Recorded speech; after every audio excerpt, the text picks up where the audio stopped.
I'm so tired of people saying that it's just a movie, it's just a comic book, it's just a TV show. No, it's not. Stories are the building blocks of our culture, of ourselves, even of our own psychology. We are a product of the stories we tell ourselves about our own past and the experiences on a daily basis, but also the stories that we choose to spend time with.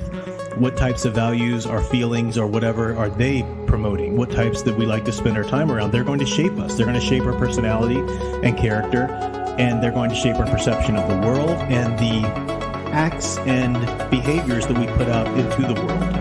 And people don't understand that. They go, it's just a movie. It's just this. I can like and promote whatever I want. Well, of course you can, but you should pay attention to the responsibility that you have. Consume stories responsibly. As a member of society, as a human being, responsibility to yourself. Consider the consequences. You need some balance. You need some certain criteria that is going to make sure you're promoting the right kind of works, or at least have thought through the type of work that this or that story is going to do in our culture, and then make your own decision whether or not that's something you want to support. Consume stories responsibly. Consider the consequences. Consume stories responsibly.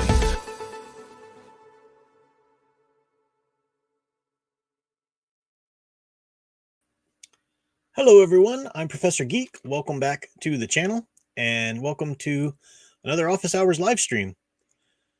Looks like the oh sweet, looks like the camera's coming in nice through YouTube. I figured out issues there. That's good. Good to know. I don't know what the problem was before, but I got it fixed now.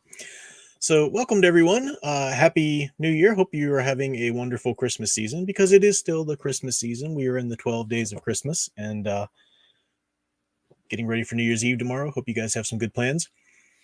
Let's take a look at the chat here, see who's with us. Darth Enigma, great to see you. Stars Book Reviews, excuse me. Yeah, Grim, we'll be talking about Grim. Ghost Planet Max Inc. 1.0, good to see you there. Eldridge Fan, welcome. And thank you again for the super chats that I missed yesterday, Eldridge Fan, the pre-ones. Big Al Presents popping in to say Happy New Year. Andre Hernandez, Leia Plus Size, The Imaginative Hobbyist, Final Fantasy Fan, Owen Lister. Christmas was great. Yeah, I'm going to show off some of the cool Christmas haul I got. Of course, my dear sweet sound engraver with us here. Dwayne Asher, welcome everyone. Alec Purdue's with us. Good to see you. Divinital Kayan. Good. Yeah, thank you, my dear sound engraver. This thing looks good. Let's see. What was I going to read? Oh, Owen Lister said, I heard that in the beginning of the new year, Steamboat Willie will be public domain. So Mickey Mouse will technically be public domain. Just the Steamboat Willie version, I believe. Yeah, that's what I hear too. I don't know. It's a good step in the right direction. I hope it takes some money away from Disney somehow. Some which way somehow. Yeah, everybody. Big Al, seriously, clear picture. Welcome, Ed Star, Private Eye, and Retrospectiva. Welcome. Yeah, I don't know. I just use this app for my phone, and I don't know why it wasn't so clear last time. I don't know if the lighting, I didn't have enough light in here. No, it wasn't that, because it was clear on one side and the other. I hardwired it into my computer this time, so I don't know. It's working. We're gonna keep rolling with it. So, of course, you can see the glare of my little studio light in my glasses, but we'll keep working out the kinks. It's all good. Great to have you all here, though. So I figured out for tonight's stream, it's New Year's, and a lot of other channels are doing, let's take a look back at this last year, the best of, what was released this last year. Well, I don't pay any attention to the new things that are released. I don't care. I don't follow. I know that, a new thing here or there might get released that's worth, watching, but I don't follow new stuff. I don't care about it. So I thought, well, let me look back on this last year. What are the, as I say in there, the description, the great stories that I've read, watched, gamed, or reread, rewatched, regamed, as some of those things on the thumbnail are. And I thought this would be a good opportunity for you guys in the chat to chat with me about, some of the great stories that you've encountered over the last year as well. Again, not necessarily stories just released this last year. If they happen to be, that's fine, whatever. But just some great stories that you encountered that, were meant something to you, or you revisited. So, yeah, it's where to start. I did get a lot of great stories for Christmas. I might save that for the end, talking about what I'm looking forward to reading in this new year or whatever. But yeah, so much stuff. I mean, just to recap a little bit of what's on the thumbnail there. Well, I guess the first is it is the first on the thumbnail, and these were the books that I was reading, I believe, pretty close to the beginning of last New Year. It was there's a trilogy of the books, and they're written by Newt Gingrich with a co-author, and I forget the name of the co-author, but they're historical fiction, and they're actually about the historical accounts. Of course, they fictionize them. But the first one was about Washington crossing the Delaware. I'm an American history buff when it comes to like colonial/revolutionary times, and some thereafter. It's just a time period that I find really fascinating and sort of an amateur, enthusiast about it. And they wrote a novel called "To Try Men's Souls," and that's a line taken, of course, from Thomas Paine. It's the second pamphlet that Thomas Paine wrote. The first one's Common Sense. That one's probably better known in terms of that one gets taught in the history books. Thomas Paine, talk about the power of the pen. Thomas Paine wrote and distributed this pamphlet, uh, Common Sense, which really just energized and galvanized the colonists to yes, we do need our freedom, and he was really making the case for it. Uh, well, as things do, as things happen, when causes happen, they get really, people can get fired up for something. There's a lot of support, but then tests come, right? Then challenges come, and a lot of the support falls off. People start getting, whiny about it. They don't think maybe we shouldn't be this stern about it, and so forth. It happens with everything, and that was happening in the American Revolution to an extent there. And Thomas Paine publication of his second pamphlet, and he starts it out is these are the times that try men's souls. The springtime, how to go, the summertime soldier and the springtime patriot, if I've got that right, will flee. They're just there for when it's good. But the people who really truly want freedom will show their true colors. In these times and whatnot.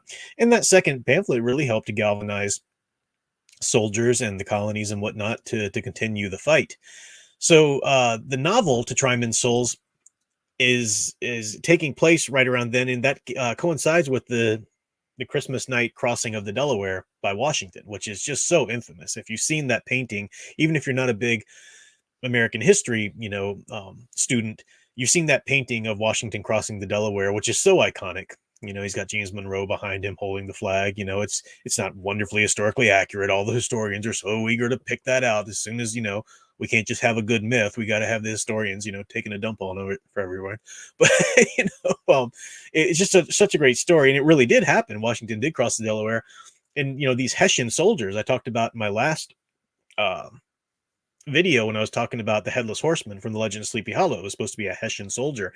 These were mercenaries, who were hired by Britain. Very ruthless, very, hard to beat on the field, terribly dangerous, and quite extreme. And Washington needed a win. Congress needed a win if they were going to continue, to support this army. And Washington needed to win for the morale of his troops.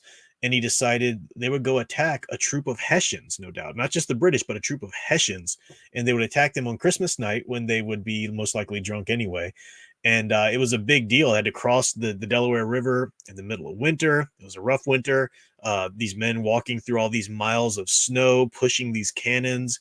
They had bare feet for the most part. They had no supplies. They were really, run down, sick, dealing with starvation and stuff in some cases and whatnot. So it was just a really big ordeal, and is really amazing, inspirational story for Washington to rally these troops and get them there and do that. So it's a wonderful story about that. Now, that's probably the best book in the trilogy, but if you're interested in American history like myself, you'll want to read the whole trilogy.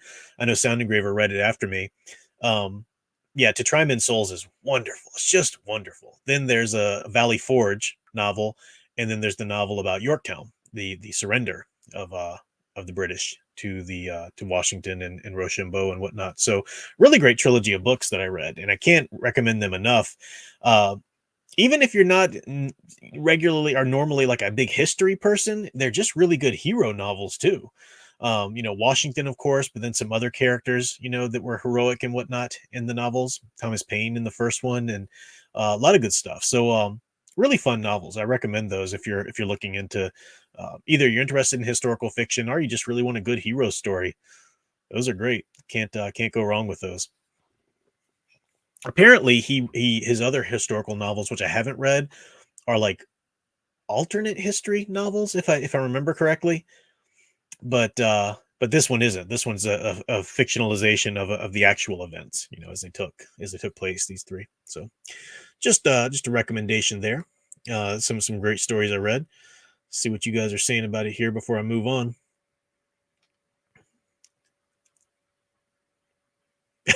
It starts as I command everyone to have the next 3 days free from work. Man, I know it'd be great. A lot of places go right back right after New Year's, which kind of stinks. Um,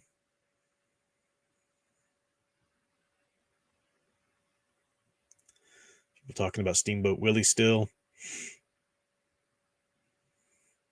Oh, Lister said you're enjoying One Punch Man. That's great. I'm glad you're enjoying One Punch Man. I didn't enjoy the animated series that much. Beautiful animation. But I felt, okay, 2 seasons in, and I don't really give a crap about Saitama or whatever it is. He's a snotty little twerp. He isn't a hero I wanted to follow. And everyone's like, you got Moomin Rider, you got heroes in there. Yeah, for like 5 minutes, I mean, but maybe the comics are different. You said you're reading the manga, so maybe that's totally different. Maybe that's a different experience. But the anime just didn't do it for me. But glad you're enjoying it. Glad you're liking that. Sound Engraver is endorsing my recommendation for To Try Men's Souls. It is definitely good. Yeah, Sound Engraver says if you write a protagonist who is a general or war hero, it's the fiction to go to. Yeah, it really is. It's great. As you write as you read. Meaning that the type of reader you are, the more voracious of a reader you are, the better writer you'll be.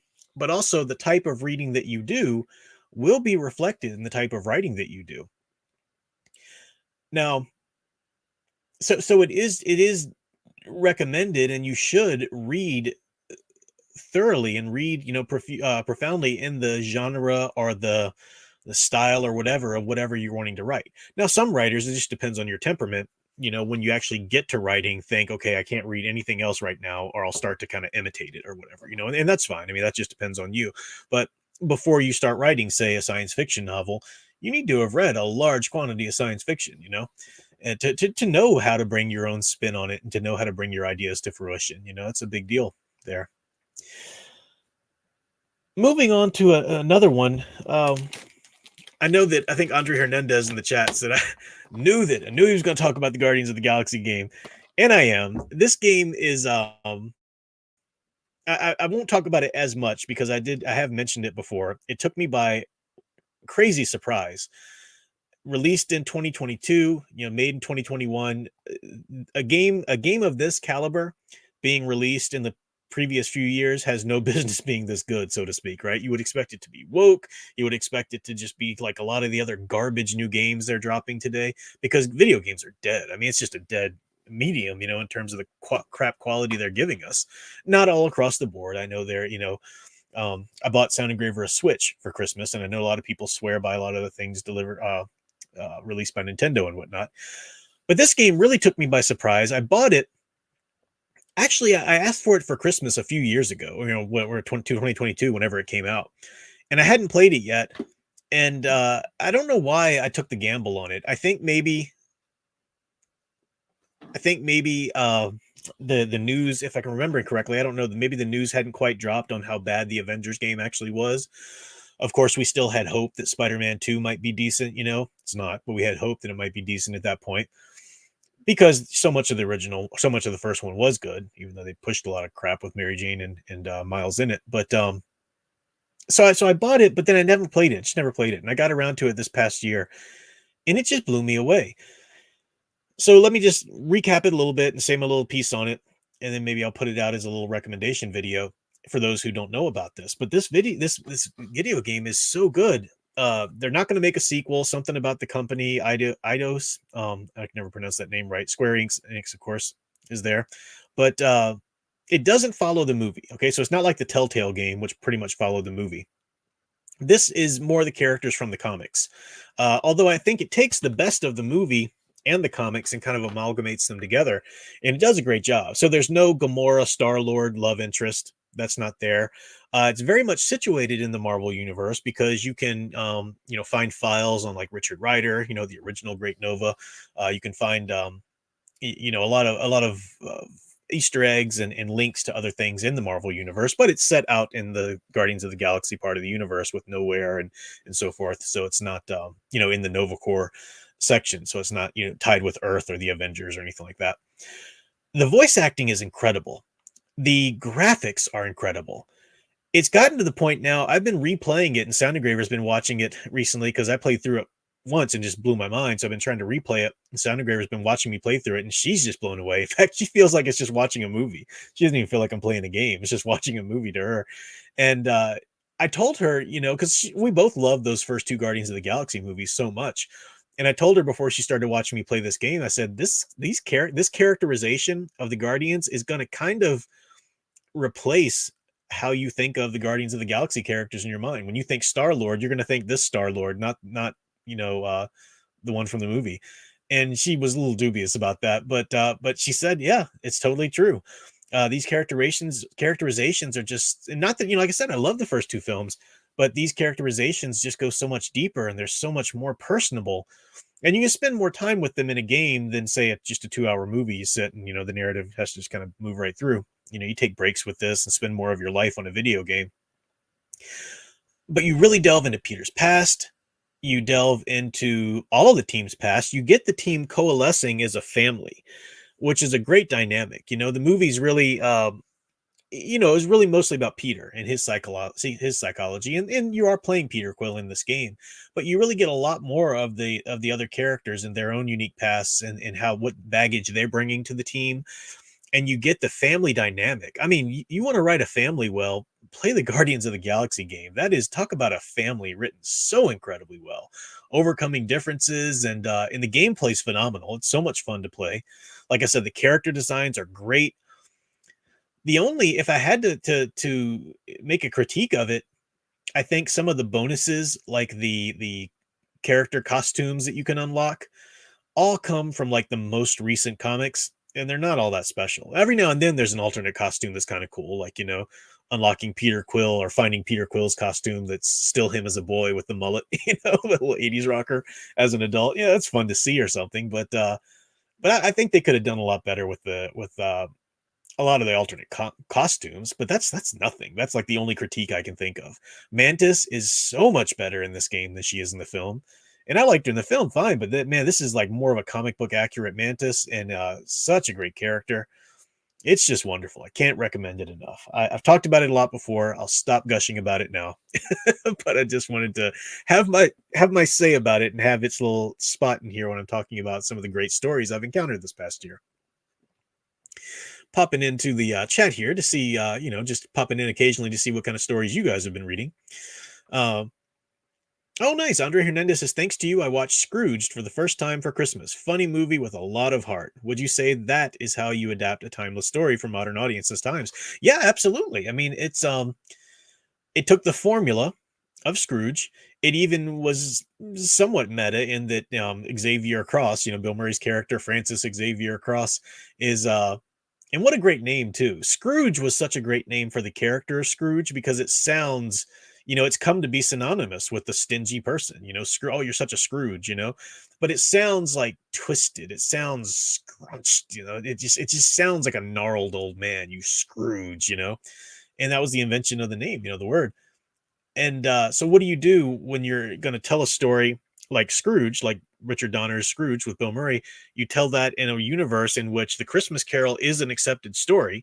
He's a TV executive, and they're doing a live broadcast of Christmas Carol play at his channel, but he himself is very much a Scrooge, and his name is Francis Xavier Cross, and you've got all that cross imagery. But also, to be cross with somebody is to be Scroogey, to be angry and gruff with someone, so cool names, just really well written, excellently performed. And that speech he gives at the end, yeah, like you said, it's very heartwarming. I mean, man, you believe it. Bill Murray really deserves a lot of credit for that role because he's awful, but man, he turns around, and that speech at the end that he's given is just so heartwarming. Very good. I hope you watched all the credits too when he starts getting the audience in the theater to sing along with him. That's kind of funny. But good stuff. Glad that you encountered a good story on my recommendation there. Listener, you said you do personally relate to Saitama. That's cool. Like I said, I just didn't see him as much of a hero myself. But I'm glad that you liked it. I'm glad, and maybe like I said, maybe the manga is different than the anime, so I'm glad you're enjoying it. Alec Purdue, thank you very much for the $2 super chat. It says I'm buying you the best games for Switch now. Okay, I mean, first of all, Alec, you were way too generous. I'm going to talk about the awesome stuff you got me for Christmas and me and Sound Engraver for Christmas. But Switch games, I'm not like, I know that when I say Switch, everybody's like, you got to play this JRPG and this JRPG and this JRPG. I am not an RPG fan. Sound Engraver likes certain ones, and I like watching her play some of them. When it comes to RPG, it has to be live action battle RPG, like Kingdom Hearts version of RPG. I really just can't get into the games where, okay, my 4 characters are standing here staring at the villains and we're all taking our turns to attack. It's just, I've never been a tabletop D&D gamer or anything, and that's just not for me. I do have the pack, the edition that I got for Christmas came with Mario Kart Deluxe or whatever, the most recent Mario Kart came with that for free. I bought her Mario RPG, the remake, because she loved Mario and the 7 Stars back in the day, and she, watched her play through that on my retro box. So she's enjoying that so far, the remake of that. My sister has a Switch for her daughters who never play it anymore. So I was able to borrow some games. My sister bought Sound Engraver, the Luigi Haunted Mansion 3, which I remember playing the original one back in the day and liked that a lot. So that's going to be fun to get into. Zelda, not Tears of the Kingdom, but the first one that came out for the Switch. I've got that one, borrowing it from my sister. And I think Mario Odyssey. I don't know. Everything other than that are a bunch of stupid sports games or Just Dance. My niece is doing that kind, which we're not into. But I'm into those adventure games. I would like to try and play Mario Odyssey, see if it's good, And I definitely want to try and play that new Zelda game. Kept wanting to say the Link game, the Link game, but Zelda, But I appreciate that, and I am going to show off. Thank you again for your Christmas presents. I'm going to show those off in a bit, definitely. Sound Engraver Drax is wonderful. Yeah, the character of Drax, the video game does him so much more justice than the movie did. He's just sort of comic relief in the movie. It's kind of it, especially in the first movie. He's more of a dunderhead and gets him in trouble than much else. He's Drax the freaking destroyer, and I think the game does him a lot more justice. Groot, is still there, doesn't get killed off like they did in the first movie. Really great. It's great. Recommend it. Let's see what else is going on here. Amilo Mabungo. It's so flarkin' good. Yeah, it is really good. Glad you like it. Divinital Kayan said, I watched a lot last year, mostly old stuff, but recently the recommendation is Lonely Castle in the Mirror, an anime movie. It's spectacular mix of grim fairy tale with the anime wonder and charm. All right, so you kind of you piqued my interest there. Lonely Castle in the Mirror. I'll have to look that up. Remind me, send me a Facebook message or something of that, Divinital Kayan, to remind me of that. If it's a grim sort of related, I might be interested in that. I remember, I haven't seen it yet, but I remember reading the children's novel in like elementary school, Hal's Moving Castle, and I heard that they made that into an anime. I don't know if the anime is any good. I like the novel well enough back reading it in middle school, early middle school, or elementary school, whatever it was. Darth Enigma says Bram Stoker's Dracula was really good. Yep, if you read that, I read through that. Did I read? No, I didn't read that again this year. Thought I did, or did I? I read it like every other year, so I can't remember if I read it this past year. Characters like Van Helsing speaking highly of men who are belittled constantly in the modern media. Yeah, it's a good one.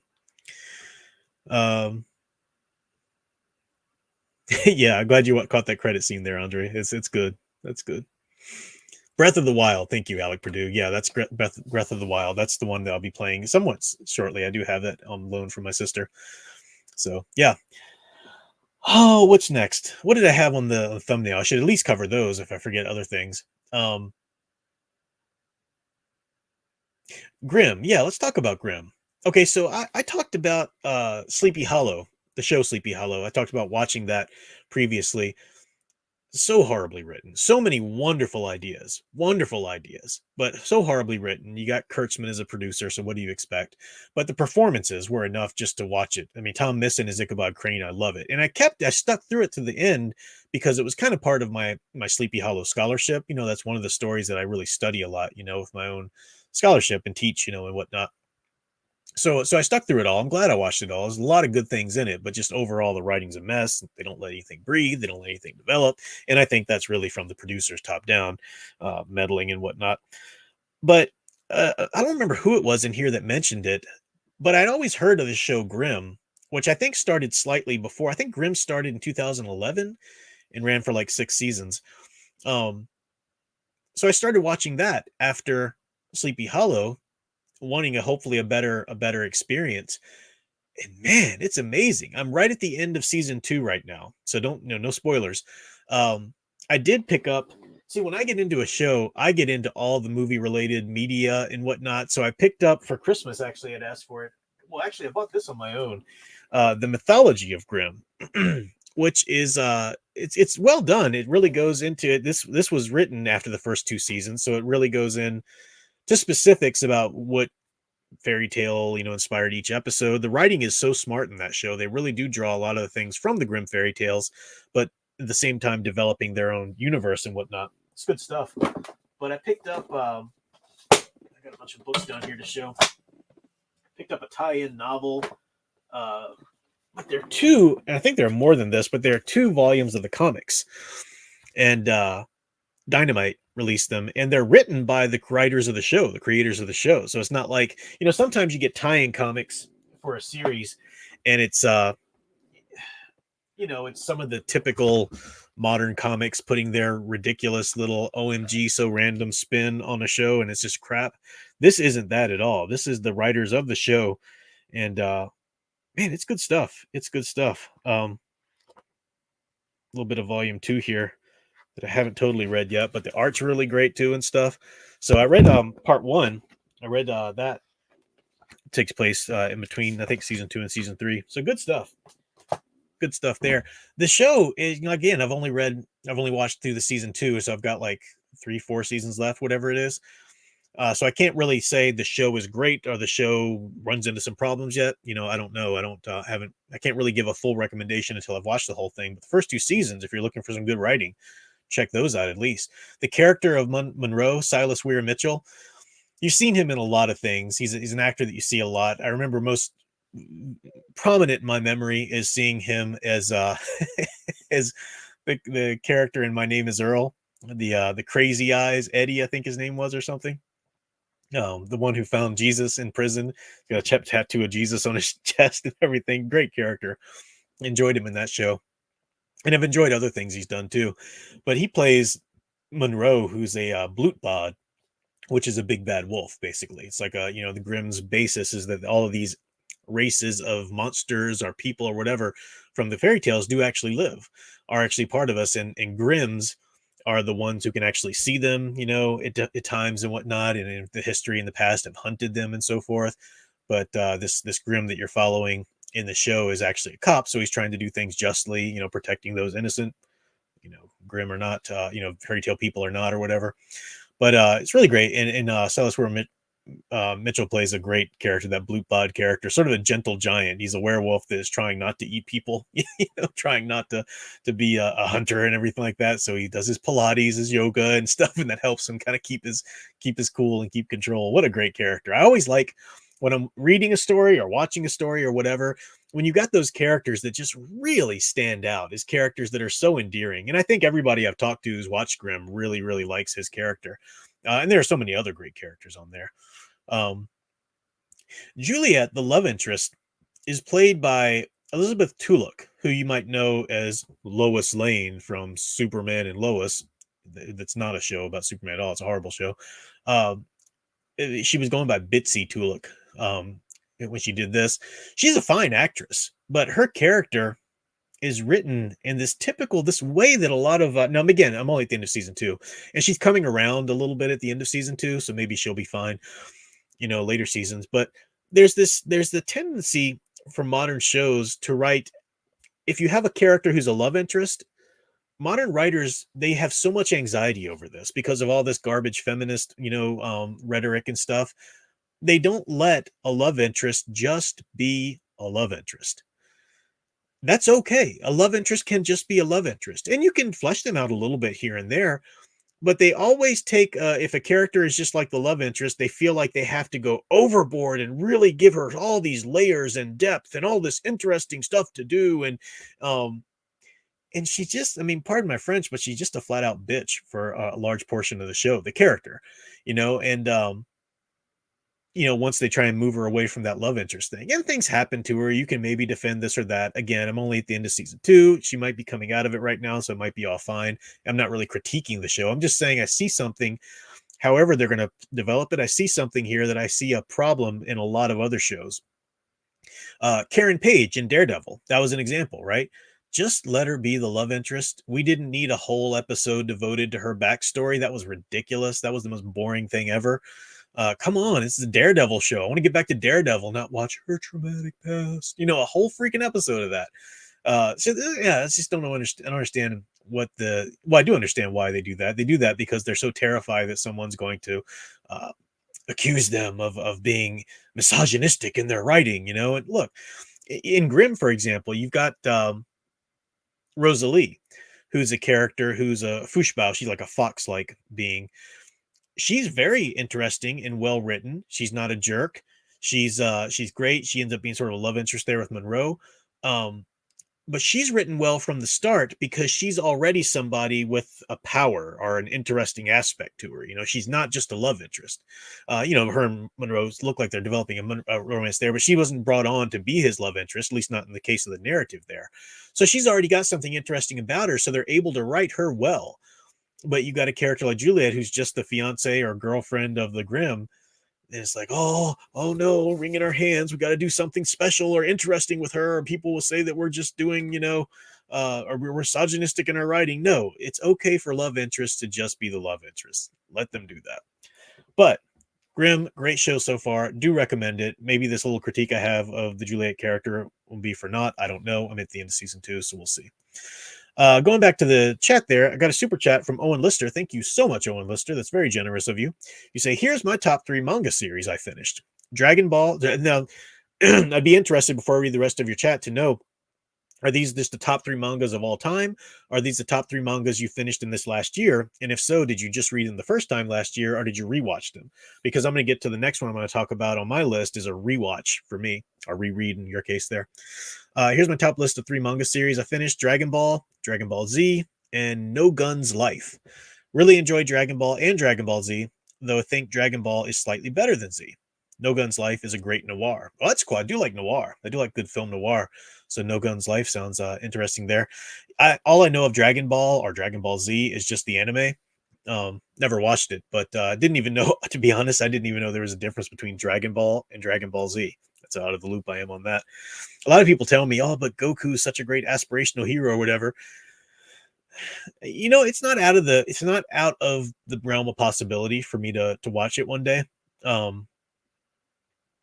was one of those animes that I saw everywhere growing up before I really even understood anime or understood that I'd have to put up with some unusual to my westernized animation styles and whatnot. So it just always kind of turned me off, the look of it. Maybe one day I'll get over that and give it a chance. We'll see. But I appreciate you sharing and giving your recommendation there. What's Grimm about? Yeah, basically kind of tell you. If you have more questions, definitely. It's on Amazon Prime is where I'm watching it now. And I know you guys are like, how can you support Amazon? Look, I have a daughter, special needs, on the autistic spectrum. There is no explaining to Alyssa, okay, we're not going to subscribe to this this streaming service because they're being too woke and they're doing this. Like, I would like to do that, but there's no explaining to her. She has a hard enough life as it is. She watches these shows from different streaming services. They're basically her friends. She carries them around on her tablet. She's so yeah, I do subscribe. And as long as I'm subscribed, if there's a good show on something like Amazon Prime that I can watch it on, I will. And that's where I'm watching Grimm right now. So that's where you can find it. Of course, buy the hard media. Definitely buy the hard copy media. That's what I'm. One day I will buy Gremlin hard copy media. Always get the hard copy media. Don't just rely on streaming services because that'll be taken away from you in a heartbeat. Uh, Mike the Wolverine said, "Hello, Preface Geek. This is the first live stream that I've joined. Oh, great to have you there, Mike the Wolverine." At first, when I read your chat there, I thought you said this is the first live stream you've enjoyed instead of joined. I thought, wow, really? You just said that to me out loud? This is the first live stream of yours I've actually enjoyed. But I know that's not what you said. You said the first one you joined. Great to have you there. Samuel Proctor, good to see you. You're running the end of that love interest problem yourself, just out of habit of my high school teachers and peers talking so much of that the patriarchy in fiction. Yeah, it's a lesson you've got to unlearn, and you're right. It is drilled into you. Oh, your female characters have to be so much more. No, they don't. No, they don't. Depending on your story and depending on the character types. If your story needs, a not very well fleshed out love interest, if they need to just sort of be there to be the goal and the symbol of everything the hero wants to save, that is okay. That's not, oh, it doesn't mean you're a woman hater. No, stop it. Eldridge fan said, I'm working on a Star Wars inspired story, but I'm drawing inspiration from the EU. In 2024, I'm going to listen to audio of Paul Anderson's Terran Empire and Flandry series. Never heard of either of those, but if they're good, let me know, Eldridge fan. Appreciate that. Actually, if they're science fiction, Sound Engraver is a big science fiction fan. Now, our interests cross when it comes to like Star Wars, because I'm more of a fantasy person, or heroic, fiction person. I'm not really so much into just straight science fiction. I can appreciate, say, the Foundation novels, but I read them. I wouldn't reread them. Just not that interested in that kind of science fiction. Now, she's very much into that kind of thing. So, yeah, our interests, cross our fantasy sci-fi interests kind of meet where it comes to like Star Wars or Lord of the Rings. Other than that, I tend to be more fantasy heroic, and she's more science fiction. But if they're good, let me know, because even if I don't check them out, be interested to see what she thinks of them. The Lunara said, "Oh, working on a fantasy story where the heroine must obtain pieces of the armor of God after facing 6 internal and external trials to stop an invasion of hell. Advice on religious themes." Wow, well, first of all, that's really interesting idea you got there. I can't give you very specific advice without knowing a lot more specifics of your story. I mean, that'd be like if I was hired as your developmental editor or something like that. But just in general, you said advice on religious themes.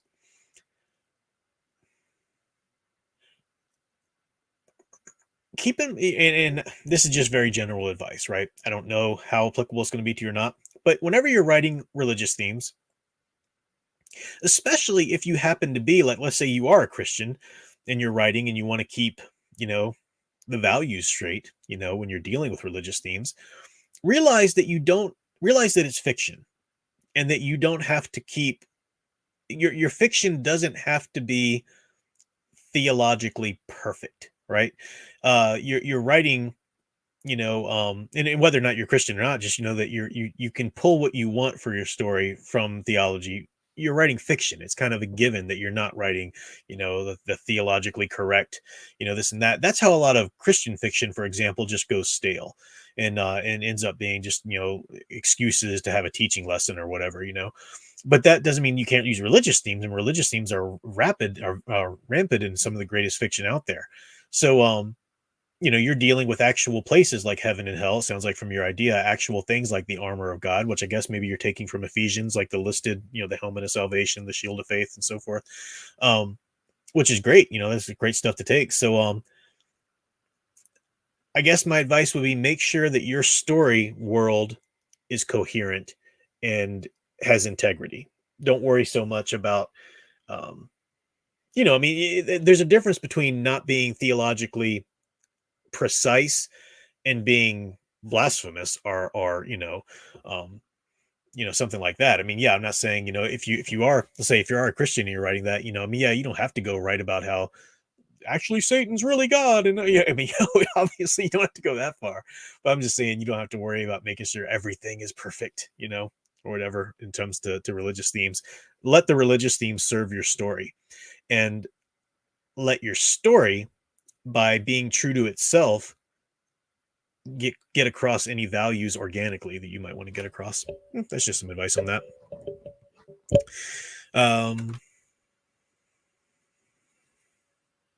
Let's just scrolling down a little bit more. Another super chat from Alec Purdue. Thank you so much. Said The Legend of Vox Machina on Prime is fun.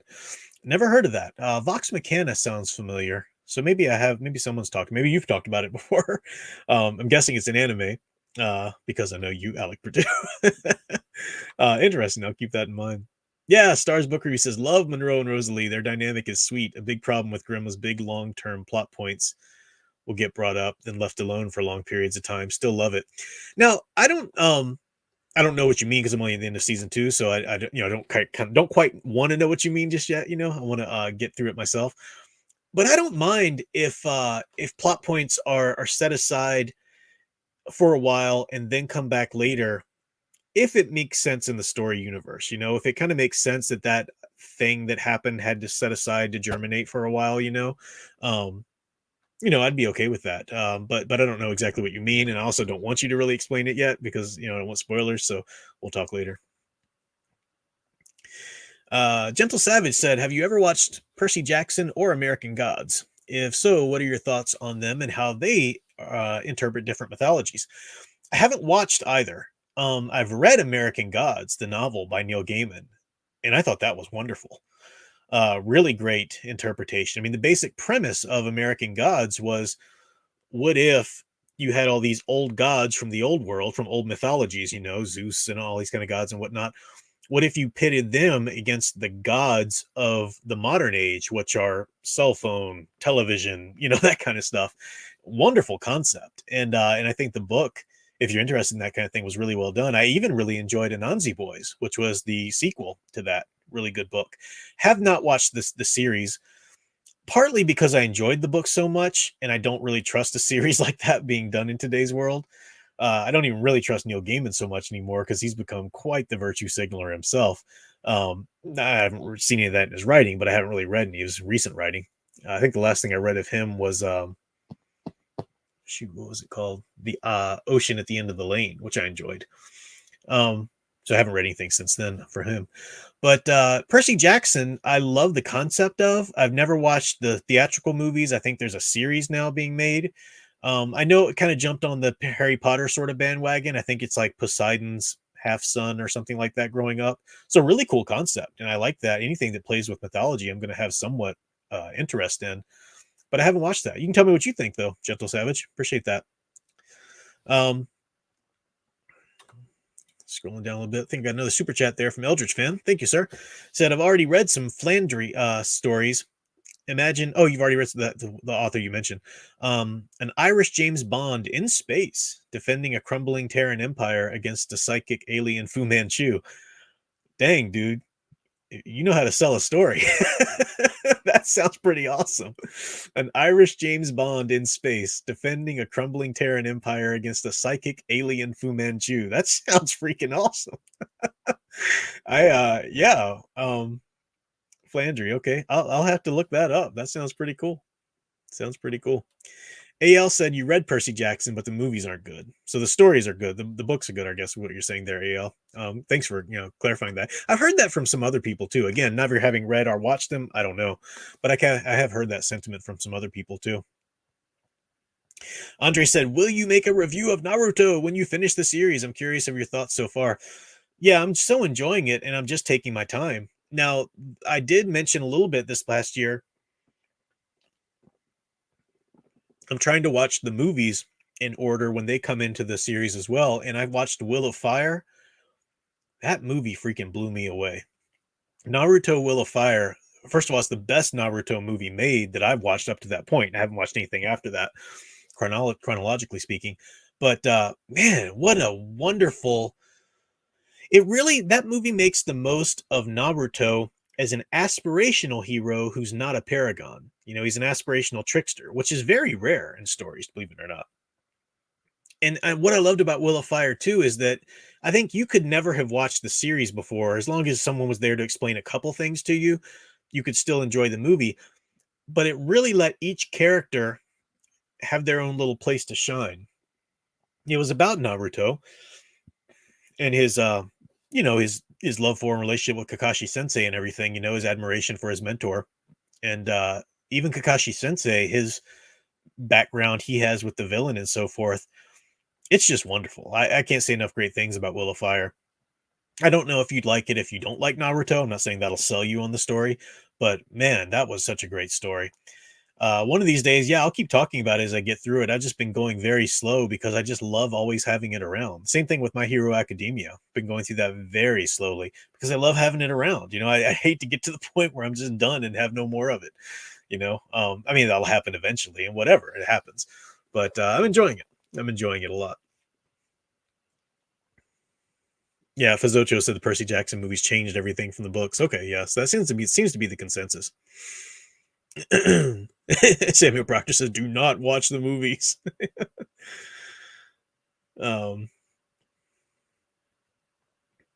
Lunara, just follow up on your comment, said I was raised leftist and atheist until 2020, turned me right, and later had a divine visit and a dream from the big G himself. So my heroine is a faithless person who learns to believe. So this is, yeah, so I kind of sensed that you were going at it from a Christian aspect in your question. So yeah, that's wonderful. We need more, just speaking for a second, as a Christian myself, as a Catholic Christian, I know that's not going to apply to everybody listening, but just, whatever your own belief set is, whatever you have, whatever your values, whatever your ethics have, when you want to write a story and you want to be true to your ethics, to your values, to your religion, in this case, or whatever, that's great. I mean, you should never deny yourself. You should never, breach your integrity with that.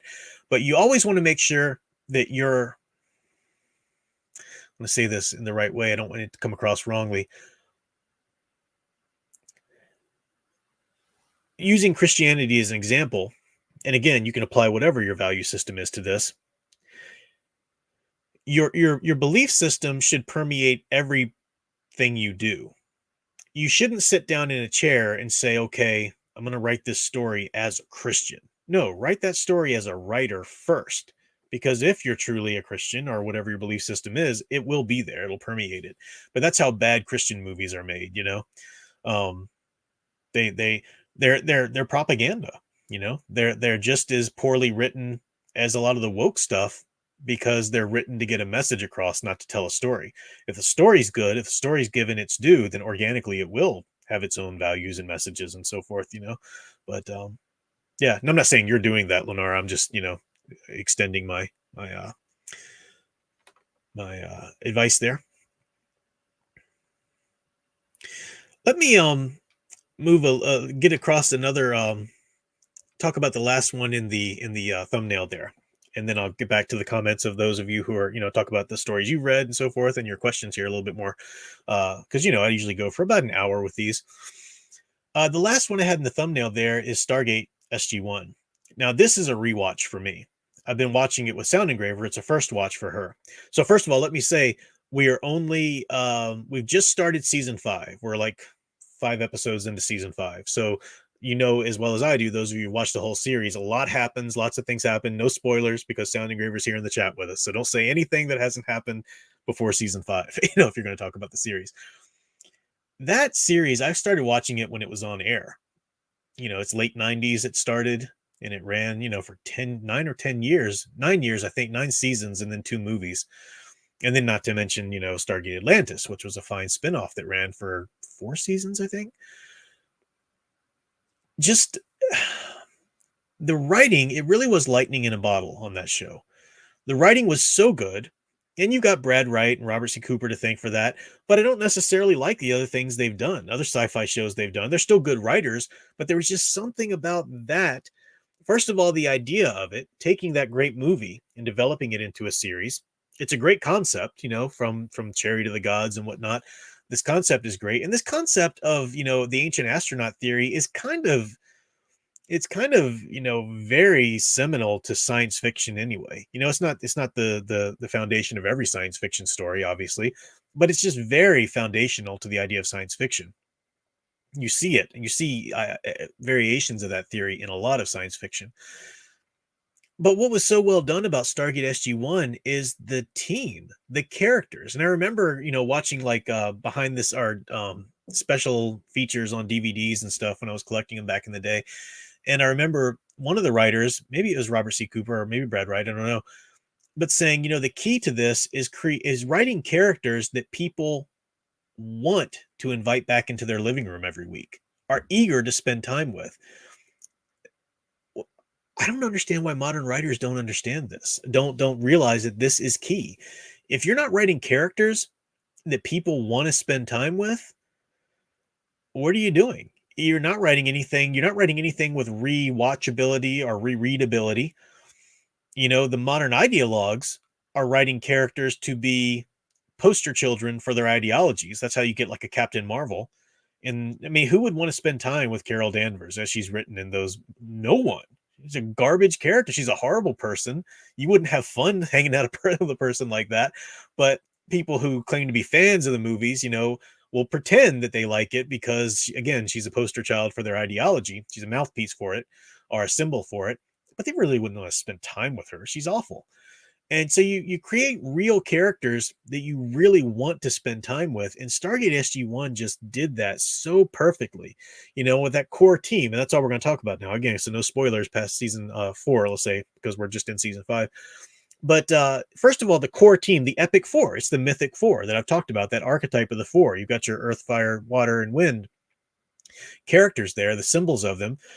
They develop into a very much a family dynamic of their own. I mean, you've got Carter and Daniel Jackson are sort of the younger brother, younger sister in terms of just dynamic, of course, they're both very highly intelligent. Teal'c is sort of a older brother in terms of just, he's the earth sign. He's the grounded, very strong inner strength. And then O'Neill, the Spitfire, but he's kind of the dad, too, in a ways. And then, of course, you've got the wonderful General Hammond as this grandfatherly like character, who's really, you don't cross Papa Hammond, he's, and Dr. Frazier. I mean, even down to the little characters like Sergeant Siler, that pop up in there. The Stargate, the SGC, the Stargate Command, the compound just feels like a place you'd want to visit. And I'm somebody who's not at all interested in military shows or stuff like that in general. I'm not really big into that kind of thing. But SG-1, I tell Sound Engraver, every time you get that establishing shot of Cheyenne Mountain, I feel like, oh, I'm home, And it's also because it was such a big part of my life for so long. I mean, it was on so many years and I loved it for so long. But it's so great going back. I think this is my second rewatch through it. I thought it might have been my first, but I think it's my second. It's so amazing. And I'm so glad that Sound Engraver is loving it too. So it's, it's great watching something that you've loved with somebody experiencing for the first time, because you get to kind of re-experience it through their eyes. But it's just having, that to share with her and stuff. It's so wonderful. So well written. The archetypes are right there. There are things that, in hindsight now, I wish they'd have gone back and revisited. But, when you've got so many episodes, you can't cover everything and keep bringing everything back.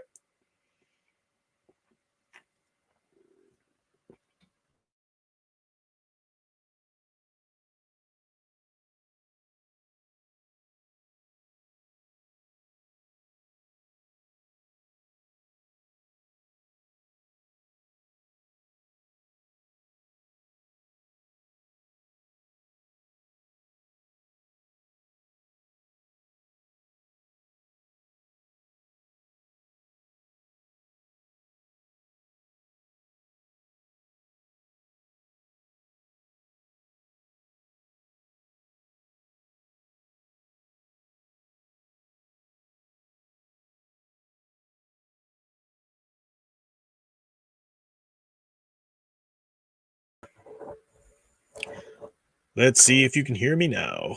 Yeah, there's my cord for the I'm coming through now. My cord for the audio is very finicky, and I just made the mistake of setting my soda next to it, and I brushed it. So sorry about that. Thank you, my dear wife will let me know when I'm out. Thank you guys for letting me know in the chat there too. Hopefully it wasn't too crazy long. I know Sound Engraver jumps over here and tells me when that happens. So I don't know what I was saying. Talking about loving the characters. Yeah, the Sound Engraver made a comment there, that it's hard watching these characters suffer because you care for them so much. With Stargate SG-1, it's kind of, and I remember I felt like this watching it for the first time too, although you're watching it week to week and you didn't have the luxury of being able to just watch another episode. But when something happens in the team, like Teal'c was brainwashed by Apophis at one point, to not be loyal to the Atari, and stuff. And you're like, oh no, the family's broken up. I need to, they need to be together, before you can feel good about going about your week or whatever, you kind of have to watch one more episode just to make it all okay and stuff. It's, yeah, just writing characters that people want to spend time with is such a big deal. Now you can go too far with that. You can cross the line to that in which you are, you're pandering to an audience to the detriment of story. And the audience will get tired of that too eventually, because they do want story, they do want tension, they do want challenges, even if it's a little uncomfortable at times. But you can also you can also ignore the likability of characters at your own peril as a writer. It's pretty important. So Eldridge Fan said, did you ever do my super chats from last night? I didn't, Eldridge Fan, because I thought you rewrote your super chats in the chat last night. I guess I was wrong. I guess you didn't. I thought you had rewritten them. Got my phone up there as the webcam now. Yeah, I'll sorry. I thought you had rewritten them, and so I didn't bother looking them up again. But I will look for them, the next time I'm streaming. I got my phone as my webcam, so I can't grab it and go into the YouTube studio and find it. I'm sure I'd be able to find it on YouTube studio on the laptop here, but I'm not exactly readily sure exactly how to get to it. And, really entertaining streaming is watching somebody, putz around on the computer and pretend to find something or try to find something that they can't. But I will get to them. I thought you already said them, so I will get to them. Thank you, though. Always do appreciate your support and your ideas and your even your disagreements. You're good, good, interesting fellow. Gentle Savage said, yo, Prof, off-topic question, but what kind of archetypes do stories like Voltron and Power Rangers adhere to? Well, you've got the Fellowship archetype right away. I never watched Power Rangers, so don't really know about that. But the Fellowship archetype right away is Jason and the Argonauts. It's that kind of thing. It's Fellowship of the Ring. It's the Justice League. It's Avengers. It's when you've got a bunch of characters powerful and capable of being heroes in their own right, joining up as a team.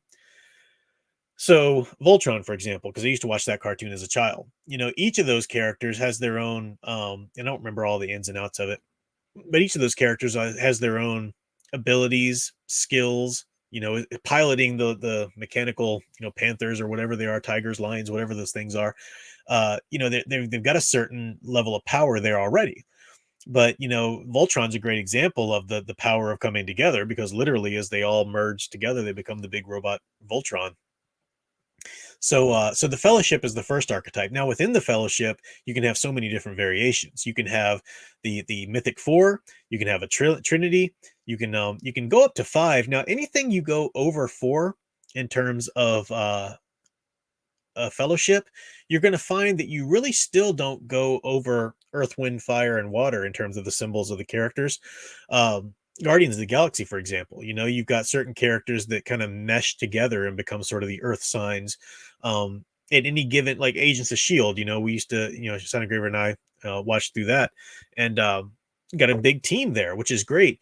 But any episode is only going to be about really following the story of anywhere from 1 to 4 characters. You really just can't.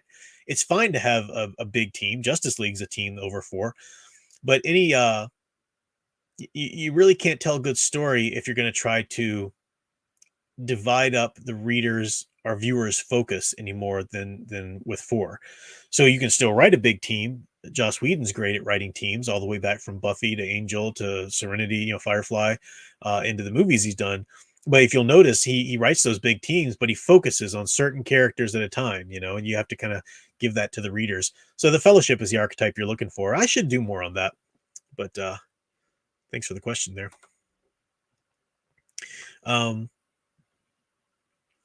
Eldritch Fan said one was comparing the super chat. One was comparing Palpatine's desire to possess Anakin with the woke desire to corrupt and indoctrinate the next generation. Oh, that's interesting. Man, that's a good point, Eldritch Fan. So we were talking about Star Wars Dark Empire the other night, and we talked about the good, the bad, and the ugly of it, which there's quite a few ugly things of it. But, the story is, when Palpatine comes back, but it's an interesting thing. He sees that Leia is pregnant with her third child at this point, Anakin, who's going to be named Anakin Solo. And he's been moving his consciousness into clones, but he wants to. The clones keep breaking down. His, the dark side power that he's developed to that point. The physical forms can't hold it all that well. So he'd like to transfer his consciousness into Leia's son, who's going to already be naturally strong with the Force. And we were talking about the interesting, story point of that. And yeah, that's interesting to juxtapose that with the woke's desire to, transfer their ideology anyway, not consciousness, but transfer their ideology to the next generation.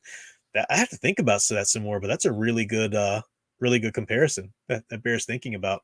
Everybody, it's human nature to see, to watch a movie or read something and see your beliefs and your worldview as likened to the hero of the story, and worldviews that are antithetical to you likened to the villains of the story. That's human nature to some degree.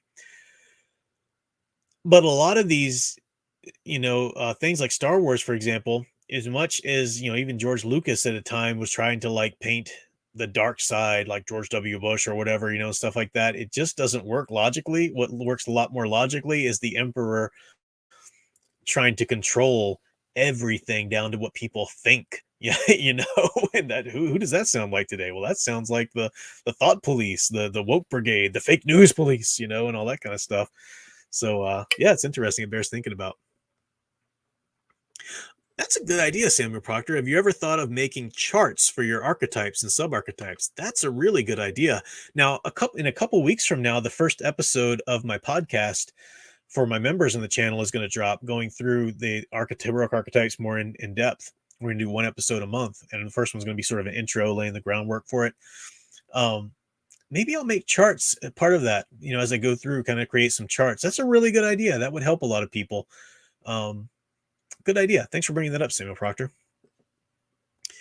Not going to go too much longer here, but thank you for the super chat, Owen Lister. Very much appreciated. You said some goals I have in the new year. I want to keep getting better at my art. Great goal.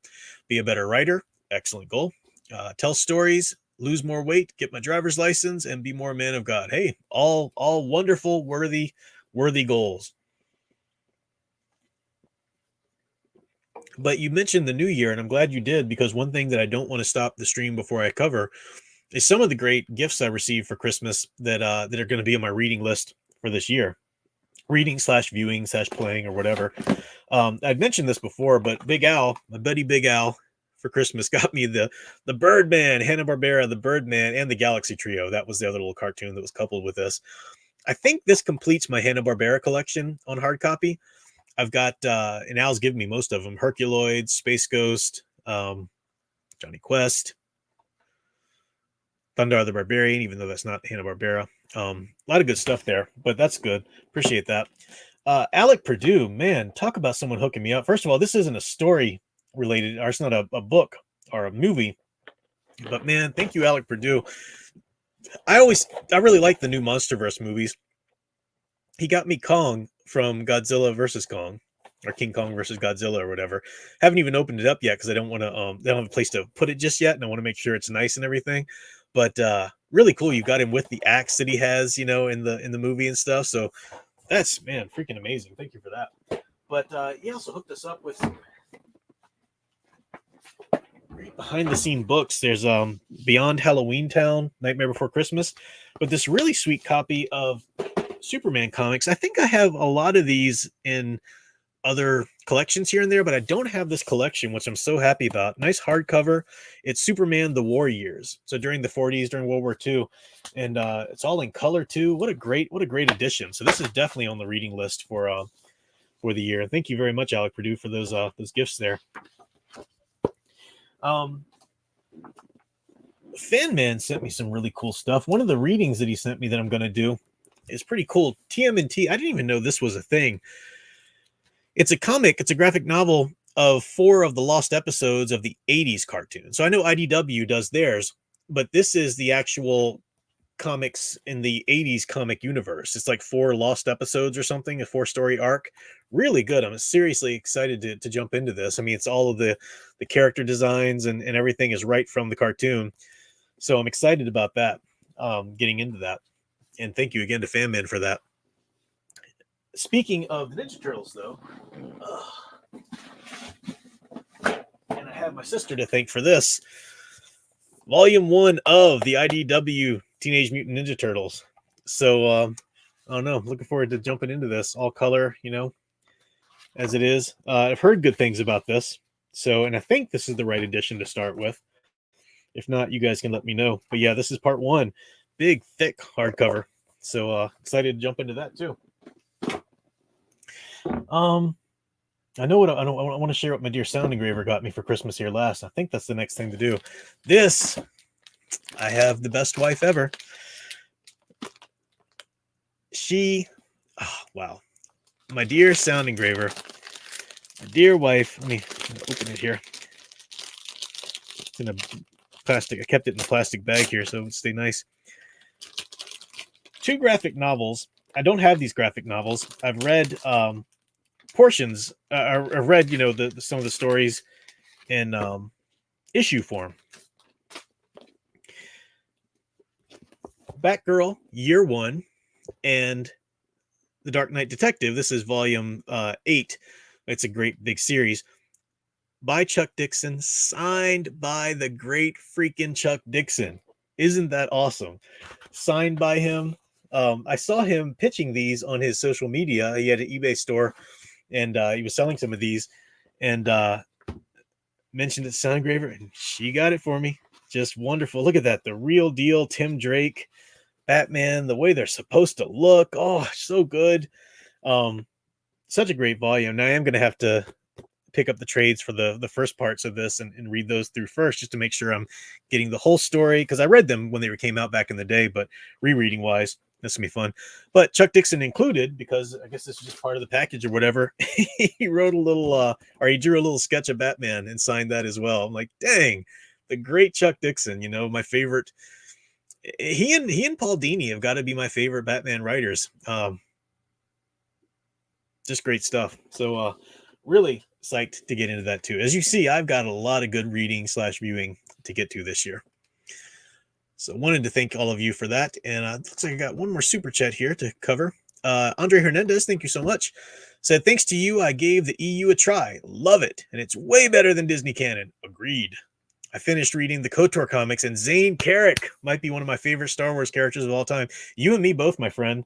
I was rereading those comics this year. I had it here to show. Zane Carrick, definitely, he's like right under Luke Skywalker in terms of my favorite Jedi characters. Jedi, if you can call him a Jedi, because he didn't quite finish his, but so good. Zane Carrick, what a great character. And these stories there's 2 volumes of this old Dark Horse omnibus I had. But they take place right before, or sort of before-ish, the events of Knights of the Old Republic, the first game. So you've got, for example, Darth, I keep wanting to say Darth Malgus, not Darth Malgus. Revan's apprentice, Darth, starts with an M. I'm just blanking on the name. But he's in there, like, before he became, the Sith Lord and stuff. So it's interesting stuff. It's really good stuff. All right, going to wrap up here, but before I do, this other super chat, or the other content of the super chat the Eldritch fan mentioned, was the other one was Anakin Solo as the Sir Galahad of the Jedi. He became the ultimate Jedi warrior, but lived a brief life because of it. Anakin Solo could have given his namesake a challenge. Yeah, Anakin Solo, now I don't know a lot about that era of the EU, because I haven't read much of that era in the EU. I've been starting at the beginning and then kind of bobbing back in and forth, with the characters that I love and whatnot. But I do know enough to know that you're right. Sir Galahad's a good example of him, but he really is kind of like the ultimate in the EU. He's sort of the ultimate redemption of Anakin, of Darth Vader. Anakin, his legacy. Luke is the redemption, right there in the immediate story. But if you look at the greater EU, I know that Anakin Solo, takes that even further. So yeah, interesting point. Interesting. And thanks for those comments and chats. I really appreciate those. Guys, I could sit here and it looks like we have so much great content. We could keep going for hours, but you know me, I go about an hour on these nights and then I'm just kind of spent. Imaginative Hobby says it's hard to believe how James Gunn chose Tom King over Paul Dini for his DCU Writers Room think tank. Are you kidding me? I did not even know that. Screw you, James Gunn. You put Tom King. You take anything that man says seriously. Oh man. Oh you need so much help. Wow, did not know that. So yeah. Oh, listen, yeah, I do still have the art that you mailed to me. Definitely. Yeah, it's been so long since you mailed it to me. I thought I talked about that on stream when you mailed it to me, but I'll have to dig it out and answer any questions you have there. I agree, Ed Star. Wishing for a 2024 way better than 2023. Happy New Year to everybody. Agree. Yeah, Happy New Year to everyone. Celebrate well tomorrow night. Celebrate safely tomorrow night. Sound Engraver stream will be tomorrow at 4 p.m. So if you've got New Year's Eve festivities, you can still catch her a little earlier at 4 p.m. And I think that's it. I've got some videos. I got one video dropping tomorrow that was a cutout of last week's our stream, and I've got some other ones that I'll cut out of this one. Some of these recommendations and talks about things. So still going along, but it was really great hanging out with you all. Appreciate the time and the fun. We will see you next week, and I'll see you in videos in the community tab until then. So thanks for watching, and until next time, keep enjoying and digging deeper into the true blue hero stories you love. Get into some good reading and viewing this year.